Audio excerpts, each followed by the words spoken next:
Hey guys, how's it going? Hope you're doing well. My name is Crown, and today I'm going to read you some very interesting stories that I hope that you're gonna love. And now, without further ado, let's go!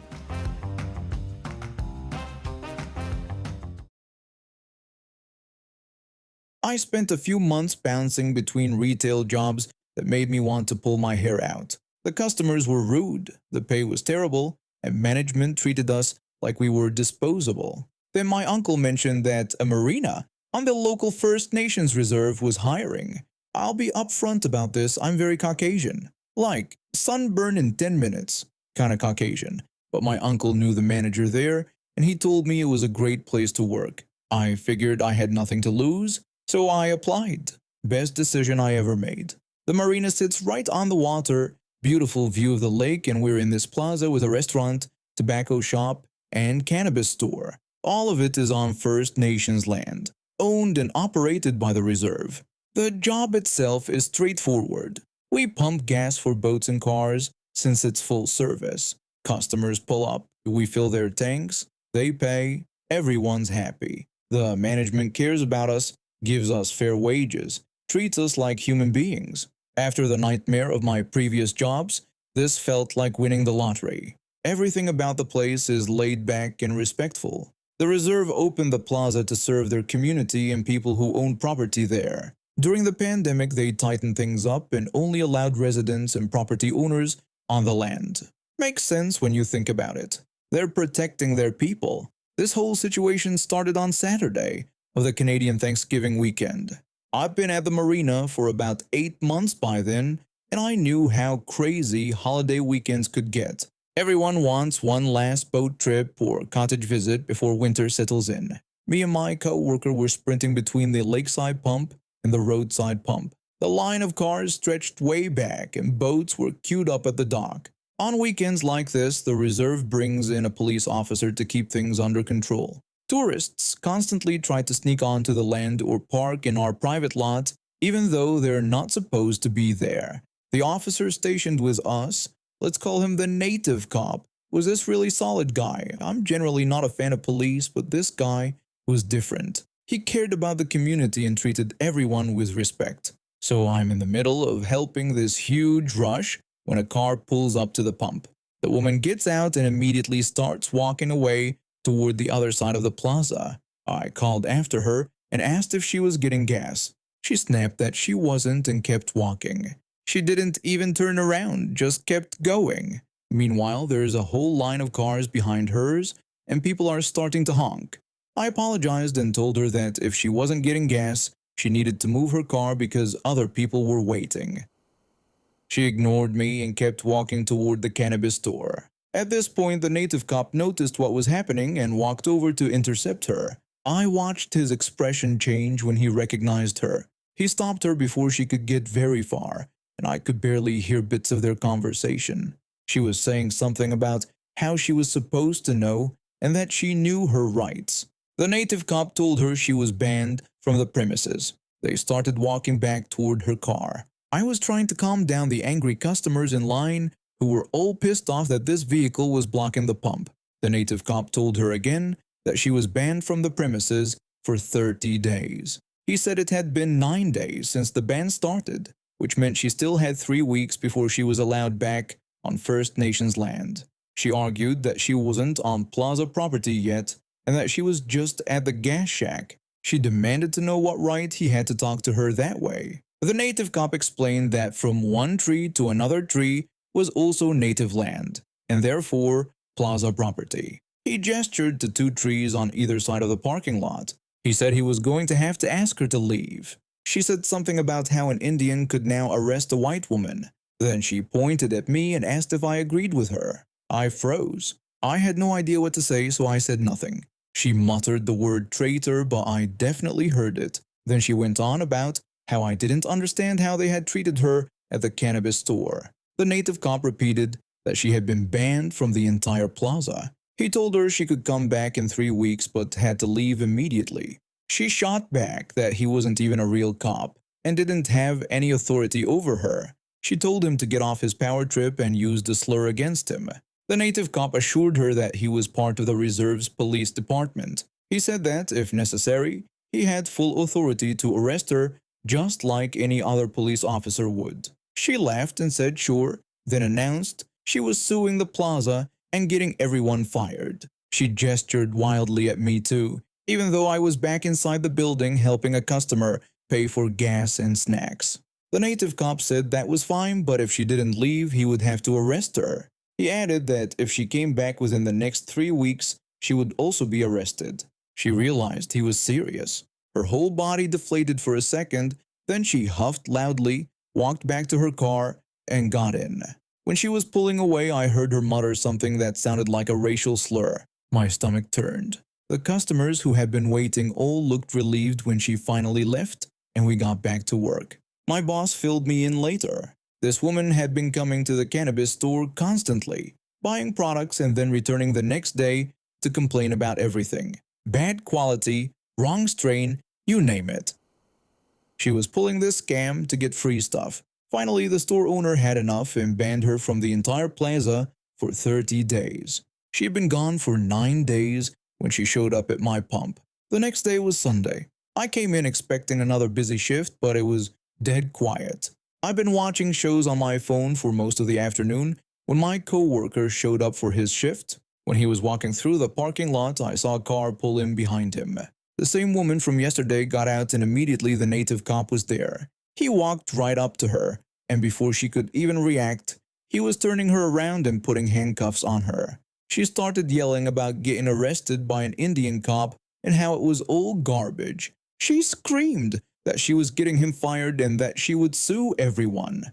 The native cop walked her across the parking lot, reading her what I assumed were her rights. She was screaming the whole time, loud enough that I could hear her even though they were pretty far away. She kept yelling about Indian cops and lawsuits and how everyone was going to pay. Then I saw her pull out her phone. No, she was calling someone while she was in handcuffs. The native cop had to talk on his radio for a while, and I realized what happened. She called 911. She literally called the cops on the cop. Her reasoning was that he was an Indian cop and not a real cop, so she needed real police to come help her. The native cop came by later and told me the whole story. She'd come back planning to video the cannabis store and document all these supposed health violations and safety issues. Except the store is brand new, less than a year old, and the process to even open a cannabis store is incredibly strict.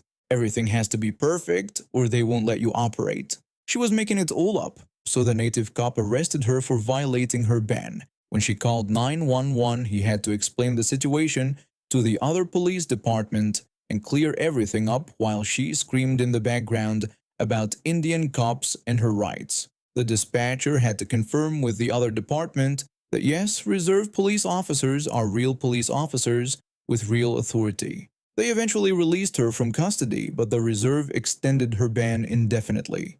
She is not allowed back on First Nations land at all now. If she tries to come back, she'll be arrested immediately and probably face criminal charges. Back in 2005, I dropped out of university and needed a job fast. My parents weren't happy about it, but I had to work and figure out my life. I ended up in the mail room at a major bank.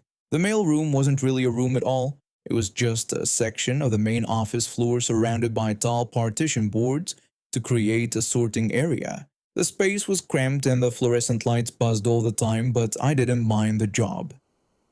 The best part of my day was loading mail onto this little metal trolley and wheeling it around the entire floor to deliver everything. People would see me coming and brighten up. I got offered tea and biscuits constantly, and I'd chat with folks from different departments about their weekends or whatever drama was happening in the office. It made the minimum wage feel slightly less terrible. The mailroom sat right next to the telephony department where staff handled secured collection calls. It was the only call center section on our floor, and since we were separated by nothing but those thin partition boards, we could hear absolutely everything. Every single conversation, every frustrated sigh, every tapping keyboard. Most of the telephony staff seemed decent enough. They had a tough job dealing with people who were behind on payments, and I could tell some of them really tried to help when they could. But there was this one woman who made my skin crawl every single day. She was impossibly loud, like she wanted the entire floor to hear her, and she had this obnoxious, grating voice that could pierce through walls.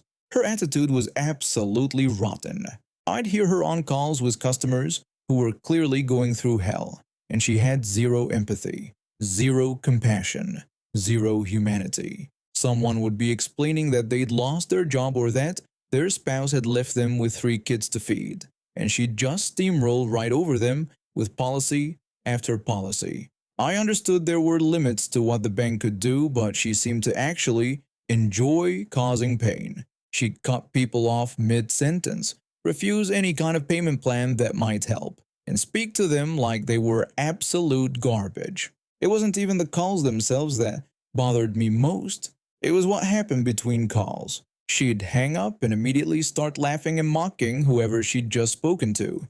Her colleagues would sometimes join in, but mostly they'd just stay quiet while she went off. She'd make nasty comments about how stupid customers were for thinking that just because their partner left them with kids didn't mean they could skip paying their credit card bills. She'd laugh about it like it was the funniest thing in the world, while my colleague and I would exchange disgusted looks from behind the partition.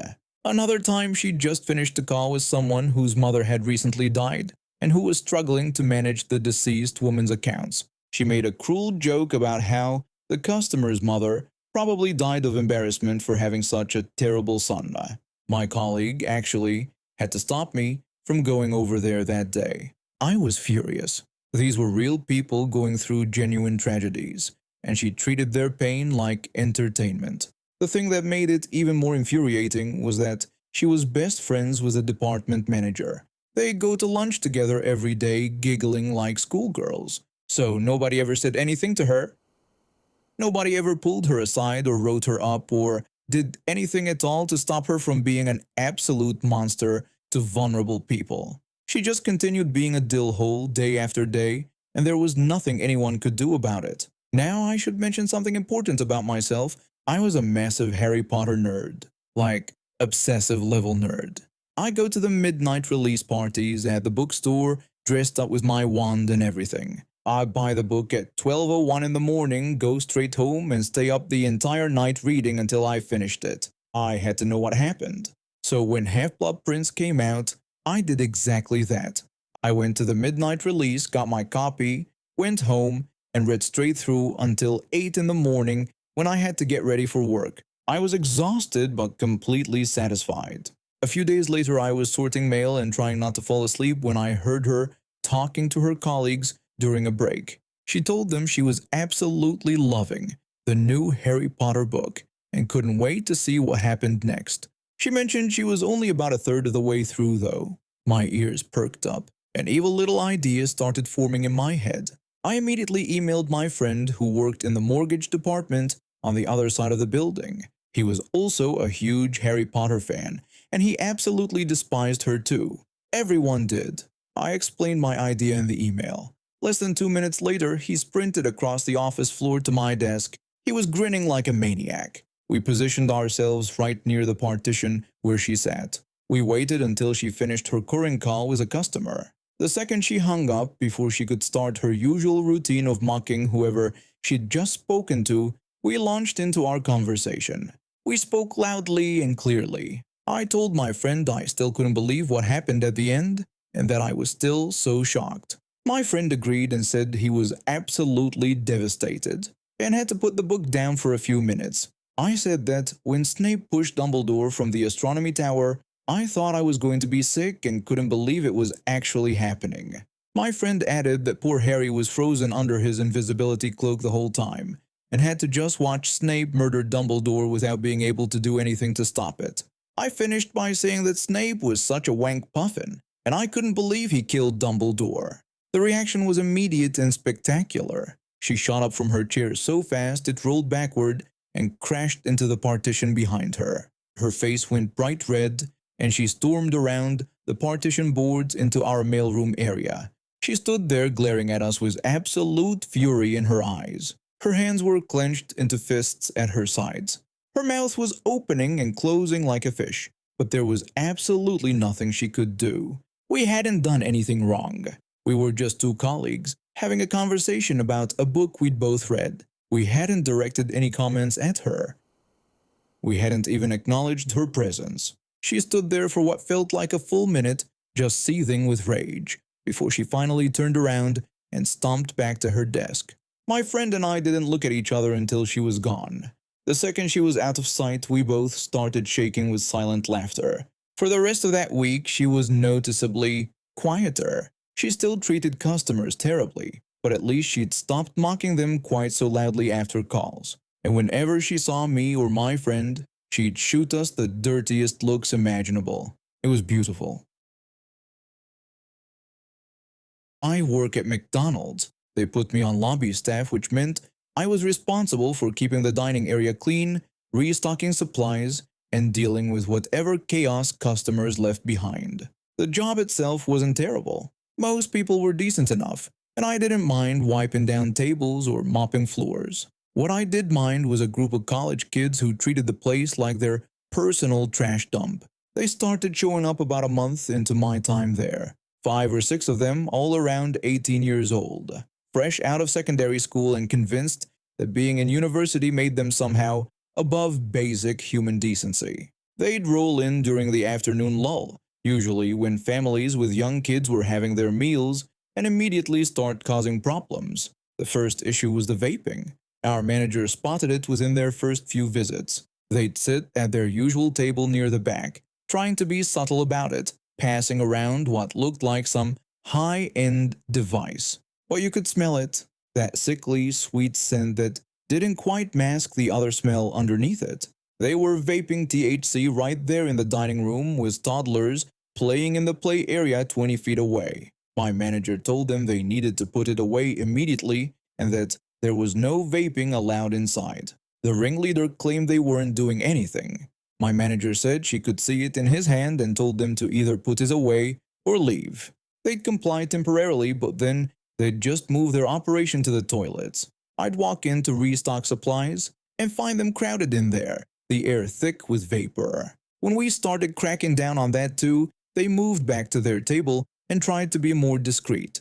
But we always caught them, and every single time we told them to stop, they'd retaliate.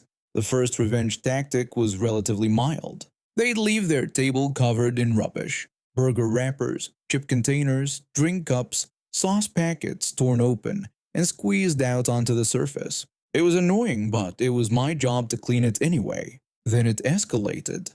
I went to check the men's toilet one afternoon after they'd been in there, and I nearly gagged. Water and piss covered the floor, making it treacherous to walk. Someone had unraveled entire rolls of toilet paper and stuffed them into the bowls until they overflowed. The thing was, the nappy. They'd gone into the disabled and baby-changing toilet, taken a used nappy that someone had left in the bin, and dragged it into the men's room where they'd covered it with a wet floor sign, like some kind of grotesque surprise. The next time they came in, it was more of the same. Unflushed toilets filled with excrement, wet floor signs placed upside down in the bowls, sugar and salt and ketchup smeared across tables in deliberate patterns. They'd stick tomatoes to the windows and then point at them from outside, laughing at us through the glass while we cleaned. They'd flip us off when they left. One of my co-workers was a bit overweight, and they'd make mooing sounds when he walked past their table. He never said anything, just kept his head down and did his job, but I could see how much it hurt him. I was fuming. Every shift felt like a battle, and these entitled brats were winning because we couldn't ban them. They never did anything quite bad enough in front of the cameras or management to justify kicking them out permanently. It was always borderline, always deniable. Then one afternoon, everything changed. I was cleaning their table after they'd left, dragging my cloth across the sticky surface they'd deliberately created with spilled drinks and smeared sauce. I was about to wipe everything into my bin when something heavy caught my eye. It was a vape.